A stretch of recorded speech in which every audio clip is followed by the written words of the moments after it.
Assalamualaikum everyone. I'm your host Najmul Sahar from Universal Rehabilitation Clinic URC. Today we have an expert, Dr. Afsha Rahat. She is a special educator and speech therapist. Okay, Dr. Afsha, first of all, introduce yourself. Assalamu alaikum. I am Dr. Afsha and I am a special educationalist teaching in special education from last 12 years as well as I'm doing speech therapy from last 12 years. So basically I am presently assistant professor in special education department University of Karachi. Okay doctor Afsha, आज का जो topic है वो हमारा है role of special educator ना, कि how special educator work with disabled kids. तो इस बारे में आपसे कुछ सवाल करेंगे। तो मेरा फर्स्ट क्वेश्चन है, what is special education? Basically special education we can define that there are specialized teaching strategies which we can use to teach students with special needs. And it's not only the education but also to provide them all the related services according to their needs. So basically जो special education है वो different strategies और different teaching methodologies use करने का नाम है, जिसके through हम children with special needs को educate करते हैं, उन्हें train करते हैं और independent बनाते हैं। ओके डॉक्टर, मुझे ये बताएं कि what do a special educator do, कि उनका क्या काम क्या होता है बेसिकली?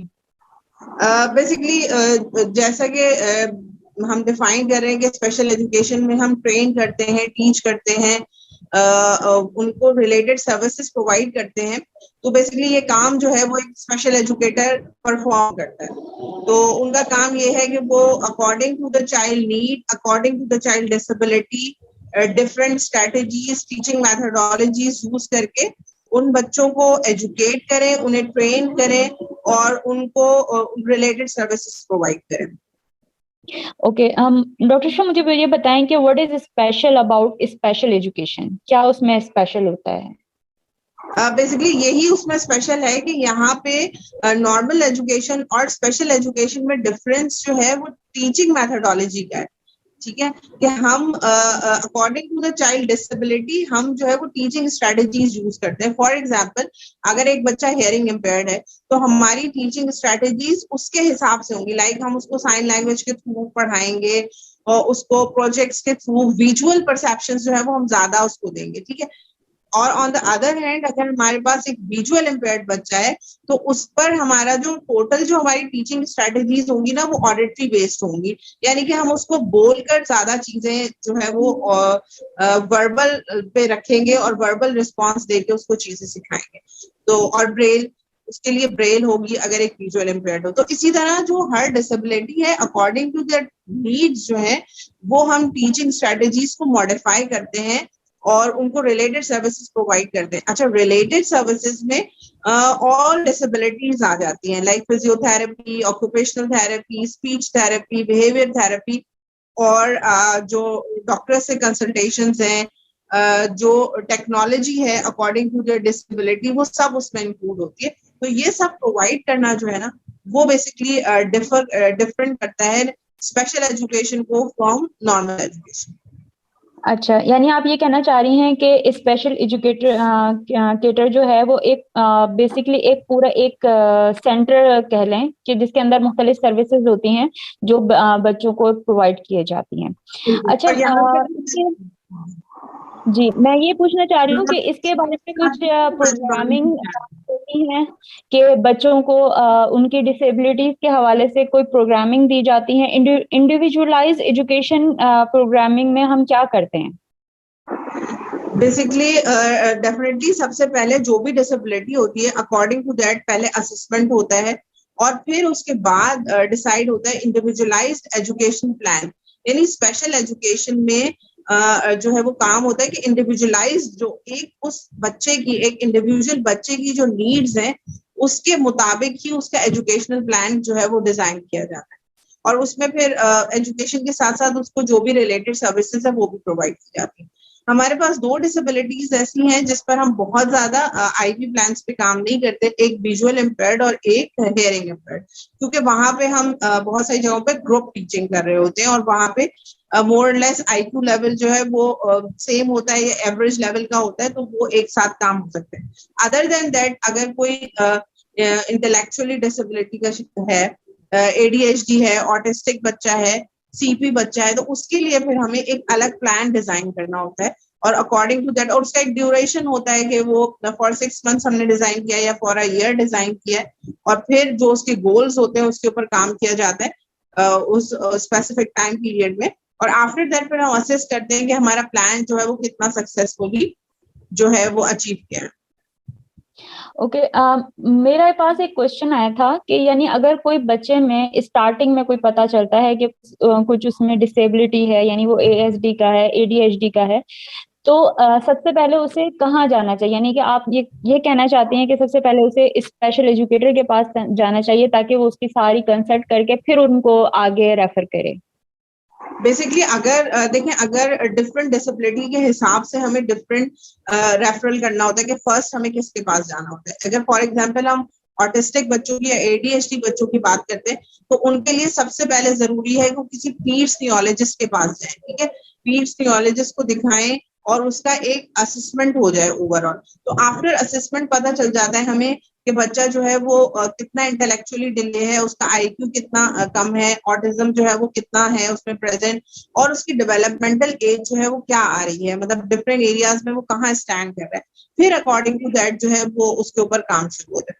लेकिन अगर हम एक हियरिंग इम्पेयर्ड बच्चे की बात करेंगे तो हम उसको सबसे पहले सजेस्ट करेंगे कि एक ऑडियोलॉजिस्ट के पास जाना चाहिए, जहां पर उसकी एक हियरिंग असेसमेंट हो जाए और पता चल जाए कि उसका कितना लॉस है, अकॉर्डिंग टू दैट उसको डिवाइस प्रिस्क्राइब हो। देन फिर उसके बाद वो फिर स्पेशल एजुकेटर का या स्पीच थेरेपिस्ट का काम जो है वो शुरू हो। ओके और डॉक्टर अफशा मुझे ये बताएं कि हैंडीकैप बच्चों के बारे में और डीफ ब्लाइंडनेस के बारे में आप क्या कहेंगी? उनको भी ऐसे ही कुछ रेफर करेंगी कि किस कंसल्टेंट के पास जाना चाहिए?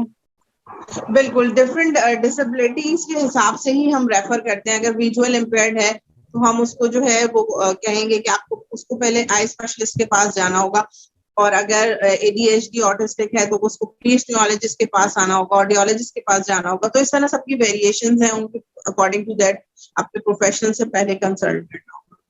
ओके डॉक्टर अफशा मुझे ये बताएं, why do a special need child needs shadow teacher? सबसे पहले मुझे शैडो टीचर के बारे में बताएं कि ये बेसिकली होते क्या हैं, और फिर उसके बारे में ये मेरा नेक्स्ट क्वेश्चन जो है उसके बारे में डिफाइन करें। बेसिकली अब जो है एक रिसोर्स टीचर और शैडो टीचर ऑलमोस्ट दोनों जो है वो सिमिलर है, और इनका काम जो है वो क्या है, अब वो जो है वो मोस्ट ऑफ द टाइम एक स्पेशल एजुकेटर भी हो सकता है या कोई और प्रोफेशनल भी हो सकता है हमारी स्पेशल की फील्ड से रिलेटेड।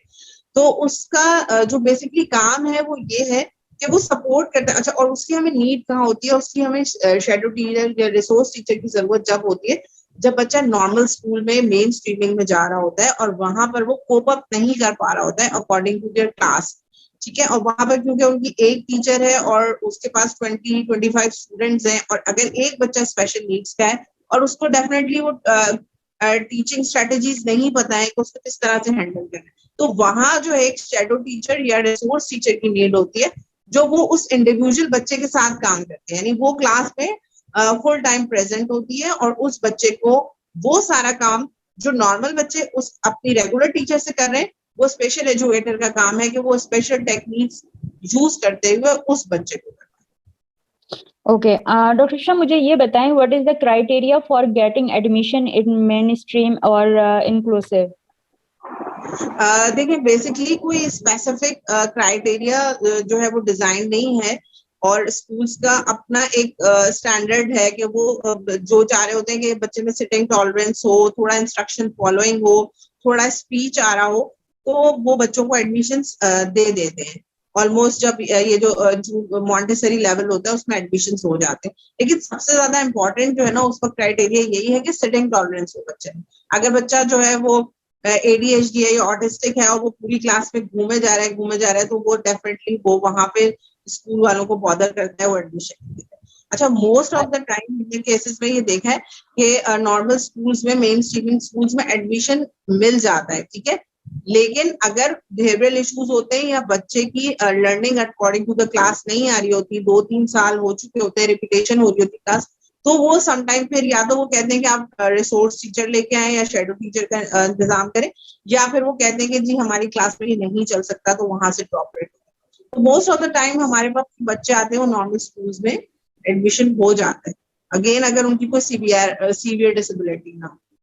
अच्छा डॉक्टर, मुझे इसी हवाले से एक क्वेश्चन ये आया है कि एक मदर है, उनका बच्चा जो है वो 4 इयर्स का हो चुका है, अब उनको एडमिशन नहीं मिल रहा, तो ये मॉन्टेसरी में स्टार्टिंग में, तो ये आजकल नॉर्मल स्कूल्स में आ गया है कि वो एज लिमिट्स पे जो है वो स्पेशल नीड के बच्चों को, जबकि उनको कोई बिहेवियर इशू नहीं है, लेकिन बच्चा जो है माइल्ड ऑटिस्टिक है, तो उसके बारे में आप क्या करेंगी, क्या गाइडेंस देंगी कि उसको स्पेशल नीड्स के स्कूल में जाना चाहिए या जो है वो करना चाहिए कि स्कूल्स जो हैं वो नहीं लेते, तो उसके लिए क्या कहेंगी?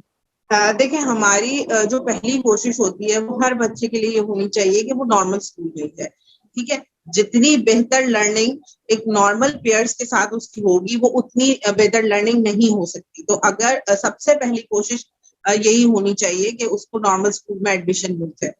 और उसके लिए अनफॉर्चुनेटली जो हमारा कल्चर है, जो हमारी सोसाइटी है, वहाँ पे बहुत ज्यादा ये प्रॉब्लम होती है कि स्कूल में एडमिशन्स नहीं मिल रहे होते, और वहाँ पे पेरेंट्स को बहुत ज्यादा एफर्ट्स करने पड़ रहे होते हैं, मुख्तलिफ स्कूल्स में जाना पड़ता है, और उसमें ट्राई ट्राई ट्राई करना होता है, जिसमें आपको कोई ना कोई इंस्टीट्यूट मिल जाता है। तो ये पेरेंट्स को मैं कहूंगी कि ये तकलीफ दे भरा जैसे गुजरना पड़ता है।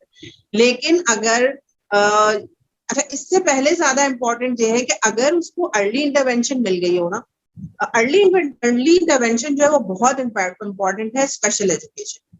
और अर्ली इंटरवेंशन बेसिकली ये है कि डायग्नोसिस जल्दी हो बच्चे का, और इनिशियली उसको बेसिक सर्विसेज, और जो हम रेडीनेस पे काम करते हैं ना, कि स्कूल जाने के लिए आप बच्चे को तैयार कर रहे हैं, बिहेवियर मैनेज कर रहे हैं, उसकी सिटिंग टॉलरेंस पे काम कर रहे हैं, अगर वो अर्ली एज में हो जाए, जैसे अगर 3 ईयर्स से स्टार्ट हो गया या 2.5 से हो गया, तो 1-2 साल अगर हम बेसिक सर्विसेज पे काम कर लेते हैं ना, तो बच्चा इतना रेडी हो जाता है कि वो स्कूल में जाके सिटिंग टॉलरेंस और इतनी परफॉर्मेंस दे देता है कि स्कूल वाले एडमिशन दे देते हैं।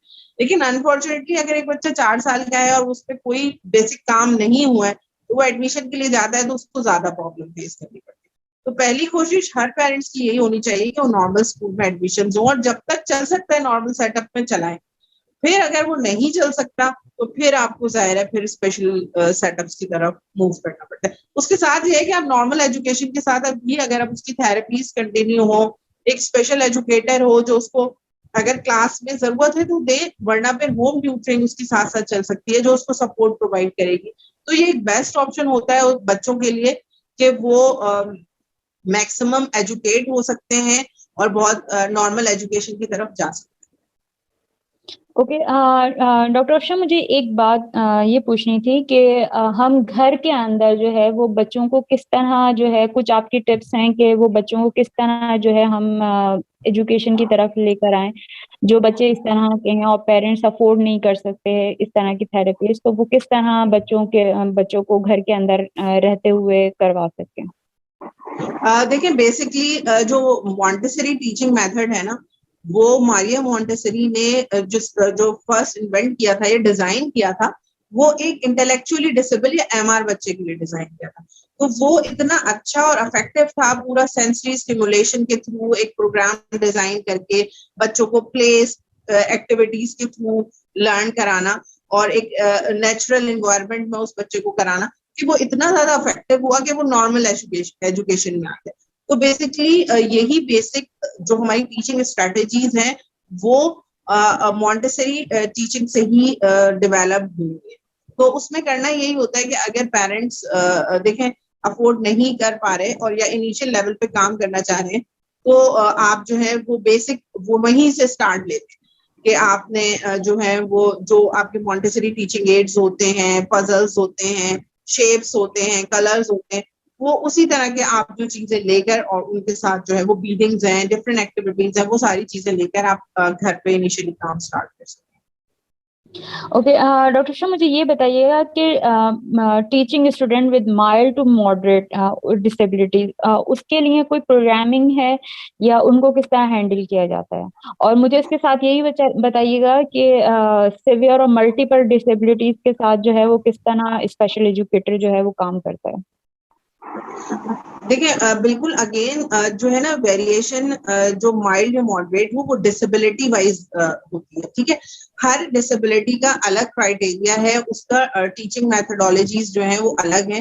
तो उसी हिसाब से फॉर एग्जांपल अगर हियरिंग इम्पेयर्ड होगा और माइल्ड टू मॉडरेट होगा तो वो डिवाइस लगा लेगा, हियरिंग एड लगा लेगा और वो नॉर्मल स्कूल में भी एडजस्ट हो जाएगा। लेकिन अगर हम बात करेंगे एक ऑटिस्टिक बच्चे की, तो उसका माइल्ड मॉडरेट होगा तो फिर पहले आपने उसके बिहेवियर मैनेजमेंट पे काम करना होगा, फिर आप कहीं जाके उसकी educational plans, IP plan design करेंगे और अकॉर्डिंग टू दैट लेके काम चलेंगे। लेकिन ऑलमोस्ट अगर देखें किसी भी डिसेबिलिटी का माइल्ड लेवल होता है तो वो एक अच्छा लेवल होता है, बिकॉज उसमें ज्यादा प्रॉब्लम नहीं होती ना, इतनी इंटेंस प्रॉब्लम नहीं होती। तो वो ज्यादा अगर अगेन अर्ली इंटरवेंशन इंपॉर्टेंट है, क्योंकि जो इनिशियल पीरियड्स होते हैं, जो इनिशियल 5 years होते हैं, वो बहुत क्रूशल होते हैं हर बच्चे की डेवलपमेंट के लिए, ठीक है। और जो रिसर्चर्स का कहना है कि 5 years तक जो आपका ब्रेन है, जो आज एक हमारा नॉर्मल अडल्ट का ब्रेन है ना, उसका 80% जो है वो 5 years में डेवलप हो चुका होता है। तो वो जो 5 years है ना अर्ली, वो चाइल्ड जस्ट लाइक अ स्पंज है। तो उसको जितना ज्यादा आप देखें, स्पंज को आप पानी या किसी चीज में रखते हैं फ्लूइड को, वो उतना ज्यादा एब्जॉर्ब कर रहा होता है। तो वो जो टाइम पीरियड है बड़ा इंपॉर्टेंट, अगर माइल्ड डिसेबिलिटी है और उस टाइम पे उस पर काम शुरू हो गया तो वो बहुत हद तक मैक्सिममली रिहेबिलिटेट हो सकता है नॉर्मल एनवायरनमेंट में। और नॉर्मल मतलब देखिए कुछ ना कुछ इश्यूज तो हर किसी के साथ होते हैं ना, लेकिन हमारी कोशिश ये होती है कि बीइंग अ स्पेशल एजुकेटर के हर बच्चे को इस लेवल तक ले आएंगे वो मैक्सिमम अपनी इन्वायरमेंट में, अपनी सोसाइटी में रिहेबिलिटेट। तो माइल्ड लेवल पे जाहिर है अच्छा काम हो जाएगा। लेकिन अगर हम बात करेंगे सीवियर और प्रोफाउंड की, तो डिफरेंस ये आता है कि एक माइल्ड लेवल होता है वो एजुकेटेबल होता है, और जबकि एक सीवियर और प्रोफाउंड लेवल होगा वो ट्रेनेबल या मैनेजेबल सिचुएशन में होगा, या उसकी हम सबसे पहले इंडिपेंडेंट स्किल्स पे ही काम करेंगे कि एटलीस्ट वो बेसिक स्किल्स में मास्टर हो जाए, ताकि वो सेल्फ केयर कर सके, इंडिपेंडेंट हो सके, कम्युनिकेशन स्किल्स में इंडिपेंडेंट हो सके। देन लेटर ऑन फिर हम उसे हल्के हल्के कोशिश करेंगे कोई ऐसी स्किल्स सिखा दे कि अगर उसका एक तो इतना लेवल है कि वो थोड़ा सा इंडिपेंडेंट और हो सके। अच्छा डॉक्टर आशा, मुझे एक आया है क्वेश्चन, वो बेसिकली रिलेटेड नहीं है लेकिन मैं पूछना चाह रही हूँ क्योंकि अभी पेरेंट्स का, एक मदर का है, तो उनका बेटा जो है वो 3 साल का है और उसको बिहेवियर इश्यूज हैं, लेकिन उनको कोई अच्छा बिहेवियर थेरेपिस्ट नहीं मिला कराची में। तो अगर आप बताना चाहें कि यहाँ कहीं कोई अच्छा कोई सेंटर है जहाँ आप रेफर करना चाहें तो आप मुझे बताएं। ठीक है, देखिए बेसिकली अगेन डिपेंड करता है कि अफोर्डेबिलिटी क्या है, वो किस एरिया में है, कहाँ जाना चाह रही हैं। तो और उस हिसाब से वो देखते हैं। लेकिन काफी इंस्टीट्यूट्स हैं, फॉर एग्जांपल हम अगर आगा खान की बात करते हैं तो वहाँ की साइकोलॉजिस्ट अच्छी हैं, जो पीट साइकोलॉजिस्ट हैं वो अच्छा काम कर रही हैं, वहाँ पे बिहेवियर थेरेपी पे काम हो सकता है। अगर लेकिन जाहिर है मैंने इसलिए कहा कि रेंज डिफरेंट होती है, लेकिन अगर आप और इकोनॉमिकल चाह रहे हैं और आपको इतनी रेंज ना हो तो ICP institute of clinical psychology Jauhar मोड़ पे है, वहां पर भी जो है वो अच्छा काम हो रहा है बिहेवियर के ऊपर, तो आप वहां भी देख सकते हैं। ओके मुझे डॉक्टर अफशा, मुझे ये भी बताइएगा कि स्पेशल एजुकेटर के लिए हमें कहाँ किस इलाके में और कोई इंस्टीट्यूट है जहाँ आप रेफर करना चाहती हैं, तो उसके बारे में मुझे बताएं, क्योंकि बहुत से पेरेंट्स को पता ही नहीं होता है कि उनके बच्चों को एक्चुअली लेके कहाँ जाना चाहिए। तो ये भी बहुत बड़ा इशू है। बेसिकली जो स्पेशल एजुकेटर्स हैं वो ज्यादातर स्पेशल इंस्टीट्यूट्स में ही अवेलेबल होते हैं जहाँ पे वो ऑन जॉब होते हैं, ठीक है। और बाकी जो पढ़ रहे होते हैं या फ्रेश ग्रेजुएट्स होते हैं उनको हम यूनिवर्सिटी से भी अप्रोच कर लेते हैं कि कराची यूनिवर्सिटी का जो स्पेशल एजुकेशन डिपार्टमेंट है, फॉर एग्जाम्पल कुछ पेरेंट्स कहते हैं कि हमें नीड है स्पेशल एजुकेटर की, तो हम वहाँ नोटिस बोर्ड वगैरह पे लगा देते हैं, तो वहां से भी जो है वो मिल जाते हैं। लेकिन अदरवाइज कोई ऐसा स्पेसिफिक इंस्टीट्यूट नहीं है जहाँ पे आप जो है वहां से आप अप्रोच कर सके। हाँ, जो नॉर्मल स्पेशल एजुकेशन के सेटअप्स हैं वहां पर डिफरेंट स्पेशल एजुकेटर्स जो है वो अवेलेबल है। ओके, हाँ, थैंक यू डॉक्टर अफशां। मुझे आप बस लास्ट में इस टॉपिक से रिलेटेड आप कुछ बात बताना चाहें तो आप बता सकती हैं। बेसिकली हम जो है वो यही बात करें, सबसे ज्यादा इम्पोर्टेंट पेरेंट्स के लिए यही है कि वो अर्ली काम करें, अर्ली इंटरवेंशन पे फोकस करें। नो डाउट कि हमारी फील्ड में थोड़ा सा प्रॉब्लम ये है कि आपको सही और जो है वो सिंसियर पर्सन को आपको थोड़ा सा ढूंढना पड़ता है, थोड़ा सर्च करना पड़ता है। अगर मैंने जिस तरह एजुकेशन की बात की तो काफी ज्यादा थोड़े एफर्ट्स पेरेंट्स को करने पड़ते हैं, मुख्तलिफ इंस्टीट्यूट्स में जा जाके वहां पे बात करनी पड़ती है दरमियान को। उसमें फिर जाहिर है जो आपकी फीस रेंज में भी आ जाए और स्कूल वाले भी एक्सेप्ट कर लें। लेकिन पहली कोशिश हर पेरेंट्स की यही होनी चाहिए कि वो नॉर्मल एजुकेशन में जाए और साथ साथ उनको सपोर्टिव टीचिंग्स प्रोवाइड करते रहे, जो भी स्पेशल टीचिंग स्ट्रेटेजीज और technology according to child disability need है वो उसको प्रोवाइड करें। बिकॉज अगर आपने राइट टाइम पे इन्वेस्ट किया ना तो वो नेक्स्ट लेवल के लिए आपके लिए कॉस्ट इफेक्टिव होगा।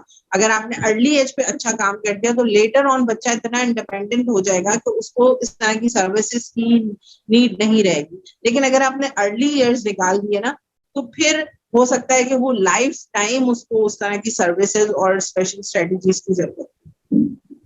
थैंक यू डॉक्टर अफशां, आपका बहुत बहुत शुक्रिया। क्या आज का सेशन जो है हम यहीं ख़त्म करते हैं। इंशाल्लाह नेक्स्ट सेशन के साथ दोबारा मैं आऊँगी। और इस सेशन से रिलेटेड आपको कोई भी क्वेश्चन करना है तो आप इस वीडियो के कमेंट सेशन में हमें क्वेश्चन कर सकते हैं। और इसके अलावा किसी और टॉपिक पे सजेस्ट करना चाहते हैं और डॉक्टर अफशां से आप विजिट करना चाहते हैं इनके क्लिनिक, तो वो भी डिस्क्रिप्शन बॉक्स में मैं आपको डाल दूंगी। इसके अलावा डॉक्टर अफशां जो है ऑनलाइन सेशन भी लेती हैं, तो वो सारा कॉन्टेक्ट नंबर मैं डिस्क्रिप्शन बॉक्स में डाल दूंगी और जहाँ से आप ले सकते हैं। इसके साथ ही मुझे इजाजत दीजिए। Okay, Allah Hafiz. Thank you, Allah Hafiz.